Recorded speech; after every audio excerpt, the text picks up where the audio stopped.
La chose la plus importante à propos des artefacts n'est pas ce que nous voyons, mais ce que nous savons d'eux, les histoires secrètes qu'ils nous révèlent. Préparez-vous à plonger dans les récits glaçants de 15 reliques hantées, récupérer des profondeurs de la plus grande tragédie maritime, celle du RMS Titanic. Ces artefacts vous donneront des frissons et pourraient bien vous faire reconsidérer cette croisière dont vous rêvez. Rejoignez-nous alors que nous dévoilons, pièce par pièce, l'une des plus grandes tragédies de tous les temps. Numéro 15. Ensemble de clés. Saviez-vous qu'un jeu de clés spécial aurait pu sauver de nombreuses vies lors du naufrage tragique du Titanic? Ces clés appartenaient à un courageux membre d'équipage nommé Samuel Hemming. Elles auraient servi à récupérer les lampes des canots de sauvetage dans une cabine située sous le pont. Pour ceux qui tentaient de fuir le navire en perdition, ces lanternes étaient une source de lumière essentielle. Hemming a entrepris un périple risqué pour récupérer ces objets vitaux, faisant preuve d'un courage inégalé. Malgré les dangers présents à l'intérieur du Titanic, il a réussi à surmonter les obstacles et à rapporter ses lampes, éclairant ainsi la route des survivants. Il a conservé ces 3 clés toute sa vie, en souvenir de l'acte héroïque qui lui a permis d'échapper au naufrage. Ces clés ont été transmises de génération en génération, chacune de leurs propriétaires se connectant à leur histoire de bravoure et de persévérance. Elles ont finalement été acquises par un collectionneur privé, préservant ainsi leur importance historique. D'autres artefacts du Titanic ont également été récupérés par des collectionneurs et des passionnés. En 2016, une clé de casier du Titanic a été vendue aux enchères pour la somme impressionnante de 100 000 $. Ces objets nous rappellent qu'au-delà de la tragédie du Titanic, il existe une connexion profondément humaine qui nous relie à cette histoire. La mise aux enchères de ces artefacts, qu'il s'agisse des clés ouvrant la voie au salut ou de la clé de casier protégeant autrefois des effets personnels, nous confronte brutalement à l'ampleur du drame. Ces reliques font le lien entre les récits portés à l'écran et la dure réalité vécue par de véritables personnes. Numéro 14. Violon. Si vous avez vu le film légendaire de James Cameron, vous vous souvenez sans doute du groupe de musiciens jouant courageusement alors que le navire s'enfonçait dans les eaux glaciales. Mais saviez-vous que cette scène était basée sur une histoire vraie? Parmi les artefacts récupérés du naufrage figurait le violon qui a joué cette ultime mélodie. Alors que le Titanic percutait l'iceberg, un orchestre de 8 musiciens fut chargé d'apaiser les passagers paniqués. Ils jouèrent bravement de la musique pendant que les canots de sauvetage étaient chargés, apportant un semblant d'ordre au chaos ambiant. Des témoins ont affirmé que les musiciens continuèrent de jouer jusqu'à leur dernier souffle, démontrant ainsi un dévouement sans faille. Malheureusement, aucun d'eux ne survécut à la catastrophe. Wallace Hartley, le chef de Unanimous Shone, l'orchestre, faisait partie des victimes. Son corps fut retrouvé dans les eaux glacées quelques jours après le naufrage, avec son étui à violon toujours attaché à son dos. L'un des sauveteurs décida de conserver cet objet en tant que souvenir émouvant. Wallace Hartley fut enterré en Angleterre et des dizaines de milliers de personnes assistèrent à ses funérailles pour lui rendre hommage. Des années plus tard, son étui à violon fut redécouvert et authentifié comme ayant appartenu à Wallace Hartley. Les membres de l'orchestre auraient pu sauver leur vie, car ils n'étaient pas officiellement membres de l'équipage. Pourtant, ils choisirent de consacrer leurs derniers instants à réconforter les passagers condamnés. Alors que le navire sombrait dans les ténèbres, ils jouèrent l'émouvante mélodie « Plus près de toi, mon Dieu »,« Nearer, my God, to thee ». Le violon de Wallace Hartley fut ensuite restitué à son ancienne fiancée, Maria, avant d'être acquis par un collectionneur britannique pour la somme stupéfiante de 1 700 000 livres sterling. Il reste l'un des artefacts du Titanic les plus précieux jamais mis aux enchères. Il est difficile d'imaginer les émotions de Maria en découvrant le sacrifice de son bien-aimé. Numéro 13. Énorme fragment de la coque. Un immense fragment de la coque du Titanic a captivé l'attention du monde entier, laissant une impression inoubliable à ceux qui ont eu la chance d'en admirer la grandeur. Ce morceau, surnommé « The Big Piece », le grand morceau, est le plus gros artefact jamais récupéré de l'épave du tristement célèbre paquebot. Il pèse 15 tonnes et mesure 13 mètres sur 30. Son histoire commence en 1994, lorsque ce vestige fut découvert au fond de l'océan. Pendant plusieurs années, toute tentative de récupération s'avéra impossible. Un effort audacieux fut tenté en 1996, mais échoua tragiquement lorsqu'un câble soutenant l'énorme structure se rompit. L'espoir demeura, et finalement, en 1998, le Big Piece fut remonté à la surface. Ce morceau fascinant provient du flanc tribord du navire et témoigne du terrible affrontement du Titanic avec les forces impitoyables de la nature. Ces hublots contiennent encore des fragments de verre figés dans le temps, provoquant un sentiment d'émerveillement et de stupeur. Se tenir à côté du Big Piece, c'est comme se tenir à côté du Titanic lui-même. Nombreux sont les visiteurs qui, en le contemplant, sont submergés par l'émotion. Ils ressentent le poids de l'histoire et l'ampleur de la tragédie, et beaucoup versent des larmes en réalisant l'horreur de cette nuit fatidique. Certains affirment même avoir ressenti des frissons en touchant l'artefact, comme si l'âme du Titanic s'infiltrait en eux, créant un lien indéfectible entre le passé et le présent. Grâce à ce vestige, le Titanic ne se limite plus à une simple légende. Il devient une réalité tangible. Son impact sur les visiteurs des expositions est saisissant.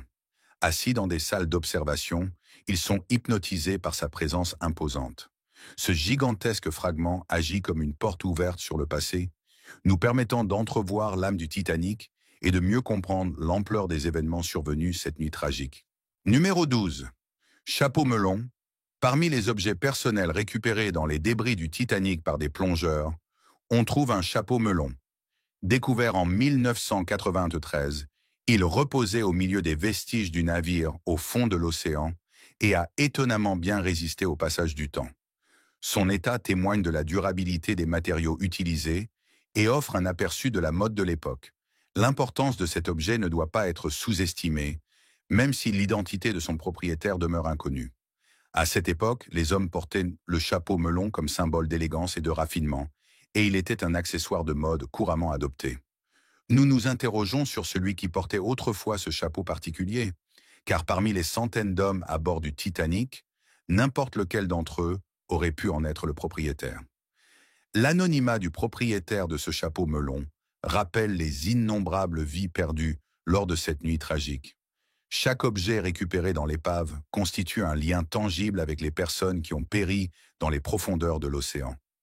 Ce petit objet devient un support de réflexion, nous invitant à nous souvenir des vies vécues et des espoirs anéantis par le drame du Titanic.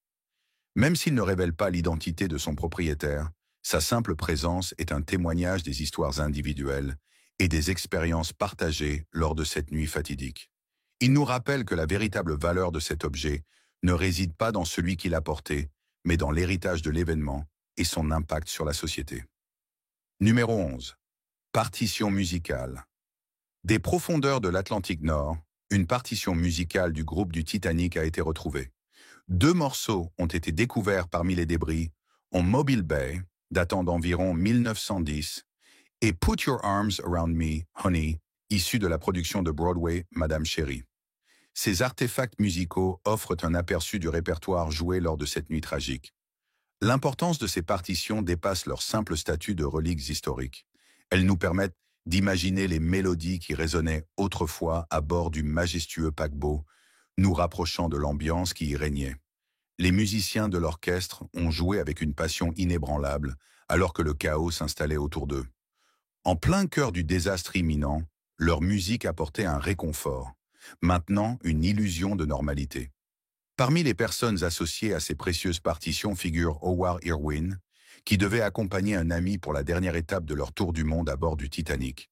Toutefois, Irwin ne monta jamais à bord, ayant probablement été victime d'un vol peu avant le départ. Son ami, Henry Sudbury Jr., ne survécut malheureusement pas à la catastrophe, mais la musique qu'il transportait fut sauvée. La découverte de ces artefacts musicaux nous rappelle les histoires humaines poignantes liées à l'histoire du Titanic. Elle enrichit notre compréhension du drame en suscitant à la fois admiration et tristesse. Plus nous découvrons de détails sur ce voyage tragique, plus l'ampleur du désastre devient accablante et douloureusement réelle. Les descriptions de l'atmosphère à bord et de la musique jouée en direct avant la catastrophe offrent une image saisissante de la vie sur le Titanic. Elles intensifient notre sentiment de perte et de tristesse en nous rappelant les vies à jamais bouleversées et les espoirs brisés dans ces eaux glacées. Chaque nouvelle découverte sur le voyage du Titanic ne fait que renforcer notre prise de conscience de son importance historique. Numéro 10. Lettre d'amour. Au-delà d'être l'une des catastrophes les plus célèbres de l'histoire, le Titanic est également associé à une histoire d'amour intemporelle, gravée dans la mémoire collective grâce au film emblématique. Si le légendaire Jack n'a peut-être jamais existé, l'amour, lui, était bien présent à bord du navire. Une lettre d'amour émouvante, découverte plus de 70 ans après la catastrophe, met en lumière une de ces histoires. Il s'agit d'une lettre écrite par Richard Geddes, un employé du Titanic, à sa femme. Ce précieux document, rédigé sur le papier à en-tête officielle du navire et inséré dans une enveloppe de la White Star Line, exprime les sentiments profonds de Richard pour son épouse. Au-delà de ces déclarations d'amour, cette lettre contient des détails intrigants connus uniquement des passagers du Titanic. Richard y raconte un incident survenu le 10 avril, quelques jours avant la collision fatale avec l'iceberg. Ce jour-là, le Titanic a frôlé un désastre lorsqu'il a failli percuter un autre navire. La force des hélices du Titanic avait rompu les amarres d'un paquebot voisin, menaçant de provoquer un accident. Seule l'intervention rapide du capitaine Smith, qui envoya un remorqueur éloigner le Titanic, permit d'éviter la catastrophe. Richard décrit dans sa lettre la réaction des passagers face à cet incident, beaucoup y voyant un signe inquiétant. Ce moment illustrait l'équilibre précaire entre la vie et le destin qui pesait sur l'atmosphère du navire. La découverte de cette lettre d'amour offre une perspective intime et unique sur les personnes qui ont embarqué à bord du Titanic. Elle illustre la puissance de l'amour face à une tragédie imminente. Grâce à son papier et son enveloppe d'origine, les mots de Richard traversent le temps, préservant son témoignage avec authenticité et émotion. Numéro 9. Gants blancs. Une paire de gants en coton blanc fait partie des artefacts les plus incroyables et rares jamais retrouvés du Titanic. Les tissus ne survivent généralement pas longtemps sous l'eau, ce qui rend ces gants d'autant plus remarquables. Malgré leur âge et les conditions difficiles auxquelles ils ont été exposés, ils conservent encore des traces de leur élégance passée. Leur coupe ajustée et leurs détails raffinés offrent un aperçu de la mode et du goût du début du XXe siècle. L'état exceptionnel de conservation de ces gants renforce leur attrait, bien que l'identité de leur propriétaire demeure inconnue. Pendant des années, ces précieux objets ont occupé une place importante dans plusieurs expositions consacrées au Titanic, captivant les visiteurs par leur signification historique. Cependant, en 2016, ils ont été retirés de la vue du public et placés dans un centre de conservation en raison de leur état fragile. Pour garantir leur préservation à long terme, il a été décidé de ne plus les exposer. En raison de leur délicatesse et de leur vulnérabilité aux dommages supplémentaires, ces gants nécessitaient une attention particulière. En les plaçant dans un centre de conservation, les experts ont pu les protéger d'une détérioration supplémentaire en les maintenant dans un environnement adapté. Leur retrait des expositions ne diminue en rien leur importance. Au contraire, cela souligne l'importance de préserver ces artefacts uniques pour les générations futures.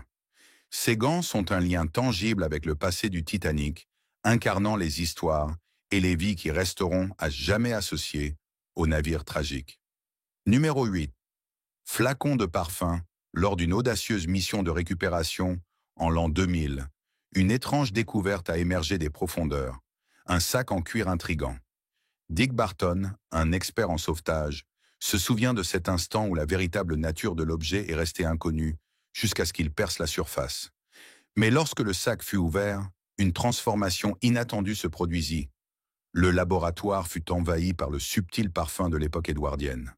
Le sac en cuir contenait un véritable trésor olfactif. 62 petits flacons d'échantillons de parfum. Ces senteurs précieuses appartenaient à Adolph Saffield, un parfumeur de 47 ans originaire de Manchester, qui voyageait en première classe. Saffield avait réussi à évacuer le navire en perdition, mais son précieux sac en cuir était resté à bord, attendant d'être miraculeusement retrouvé des années plus tard. À la surprise des sauveteurs, plusieurs autres pochettes portant le nom de Saffield furent également récupérées dans les débris du Titanic.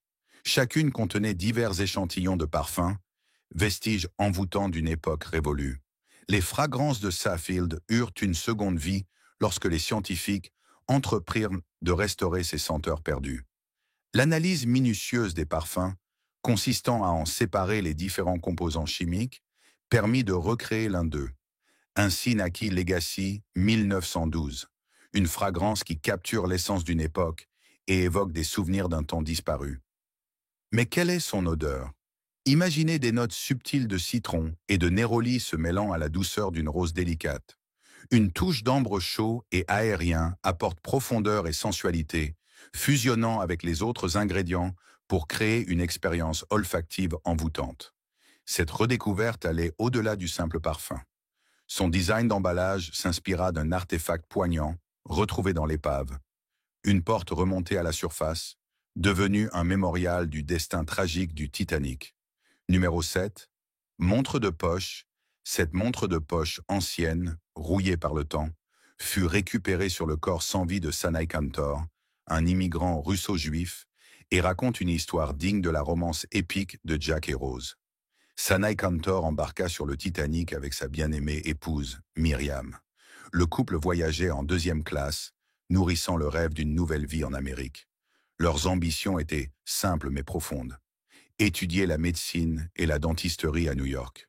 Sanai, qui travaillait comme fourreur, avait emporté avec lui des malles remplis de fourrure dans l'espoir de les vendre et ainsi financer leur voyage vers le rêve américain. Mais le destin en décida autrement.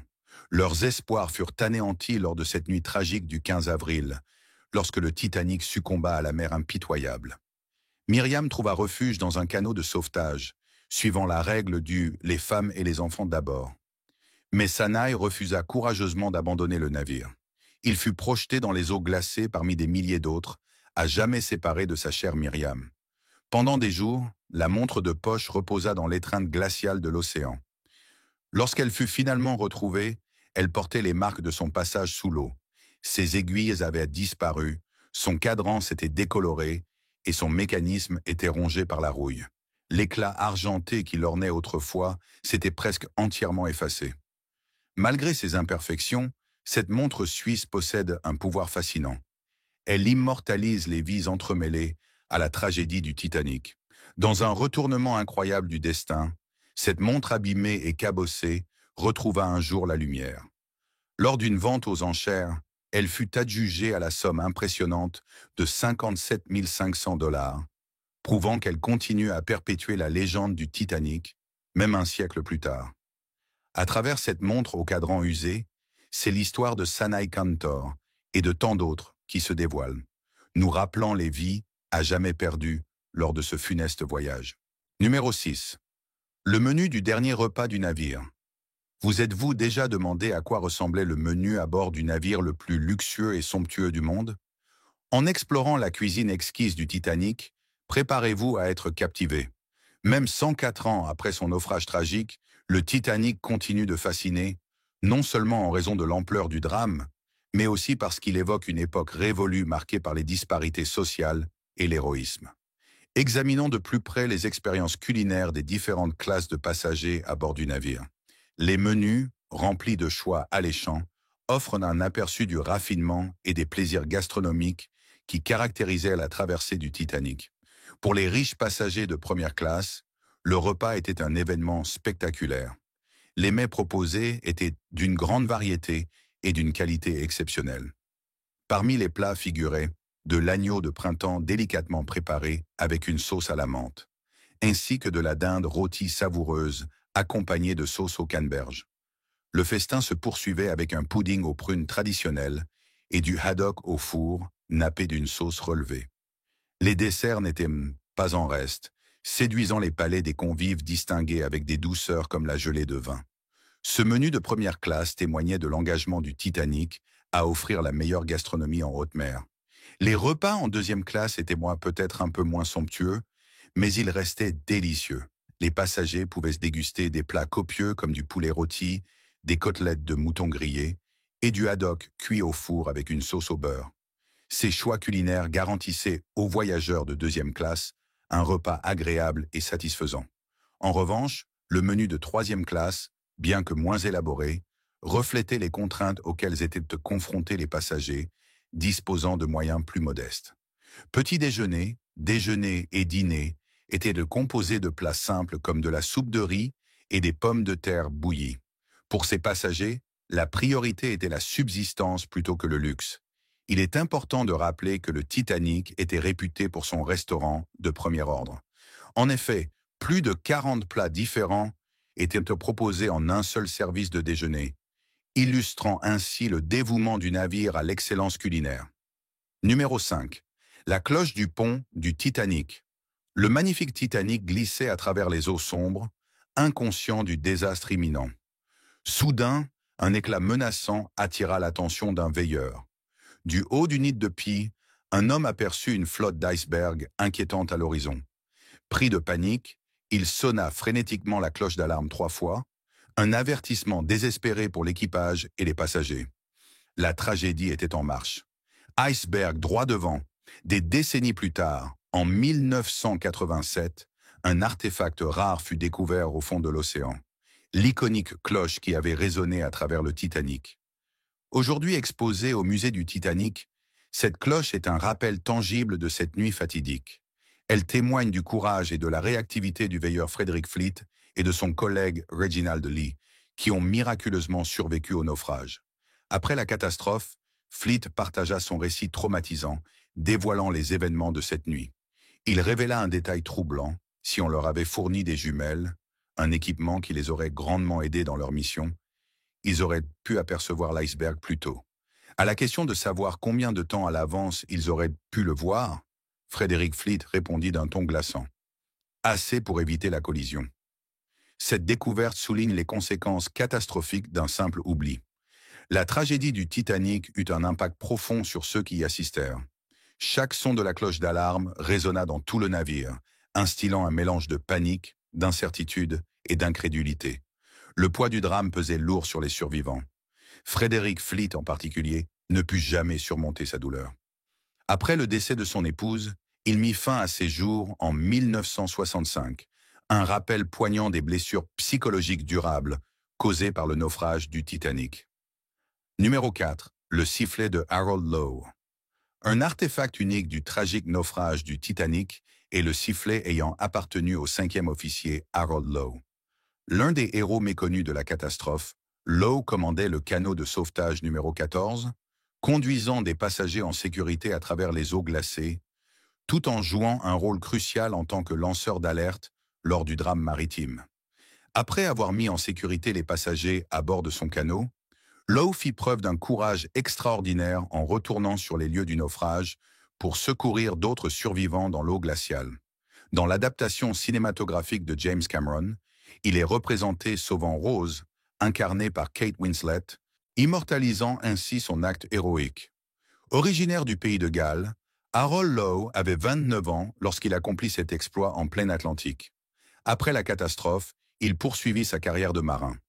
Il s'éteignit tragiquement en 1944 à l'âge de 61 ans. Son courage incontestable lors du naufrage du Titanic lui vaut encore aujourd'hui une reconnaissance admirative. On raconte qu'il s'opposa fermement à J. Bruce Ismay, directeur général de la White Star Line, en lui ordonnant de reculer et en menaçant de laisser mourir tout le monde s'il ne le faisait pas. Il est également connu pour avoir strictement appliqué la règle du les femmes et les enfants, d'abord lors de l'embarquement dans les canots de sauvetage. Aucun autre officier n'osa revenir sur les lieux du naufrage, de peur que les canots déjà surchargés ne soient submergés par des survivants désespérés et transis de froid. Mais Lowe se démarqua par son courage exceptionnel, conférant à son sifflet une signification profondément symbolique. Aujourd'hui, ce sifflet est mis aux enchères par la prestigieuse maison britannique Henry Aldridge et Fils.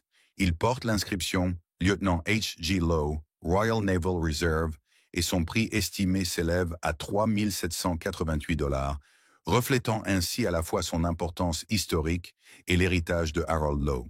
Numéro 3. Le sac en alligator.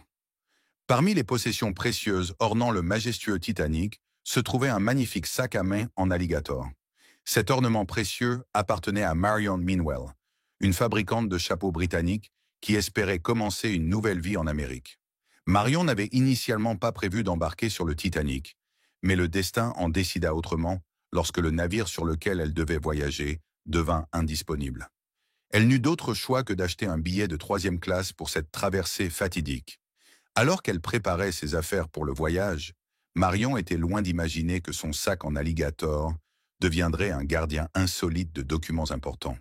À l'intérieur se trouvait un certificat de mariage, un bon attestant l'envoi d'un canari à un parent retraité, ainsi qu'une lettre affectueuse d'un ancien propriétaire attestant de ses paiements ponctuels. Le cuir robuste de l'alligator protégea ces précieux papiers des ravages de l'eau, leur permettant de survivre au tragique naufrage du navire. Les conservateurs sont émerveillés par la qualité exceptionnelle du cuir d'alligator utilisé pour le sac de Marion. Son épaisseur et sa longévité sont inégalées, témoignage d'un savoir-faire artisanal aujourd'hui disparu. L'attention méticuleuse portée aux détails et l'utilisation de matériaux de haute qualité ont permis la création d'objets durables, conçus pour traverser les époques. Le sac en alligator de Marion est un rappel d'un temps où la qualité primait et où les biens étaient en fait pour durer. Cependant, en raison de la catastrophe du Titanic, Marion, comme tant d'autres, perdit la vie prématurément. On ne peut s'empêcher de se demander quelle aurait été son existence si elle avait embarqué sur le navire initialement prévu et avait atteint l'Amérique en toute sécurité. Ses espoirs sombrèrent dans les eaux glaciales. Mais le lien tangible entre l'histoire de Marion et les récits inconnus des autres passagers du Titanic demeure son sac en alligator. Il sert de rappel émouvant de la nature éphémère de nos rêves et de la fragilité de la vie. Numéro 2. Le chérubin en bronze. Un chérubin en bronze ayant autrefois décoré le grand escalier du Titanic est une pièce fascinante de l'exposition consacrée aux artefacts du navire.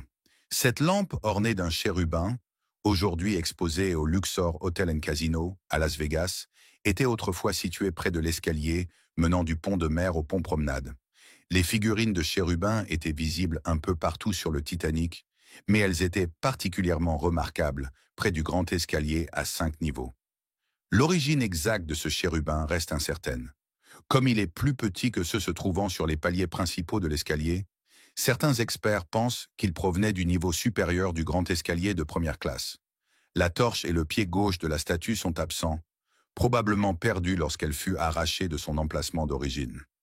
Lorsque le film Titanic de James Cameron sortit au cinéma, cet artefact attira davantage l'attention, car il servit de décor aux échanges passionnés entre Jack et Rose sur le grand escalier. Il convient de noter que certains confondent ce chérubin avec un autre, plus petit, retrouvé au fond de l'océan. La signification religieuse de cette statue lui confère une aura mystérieuse et une attraction particulière.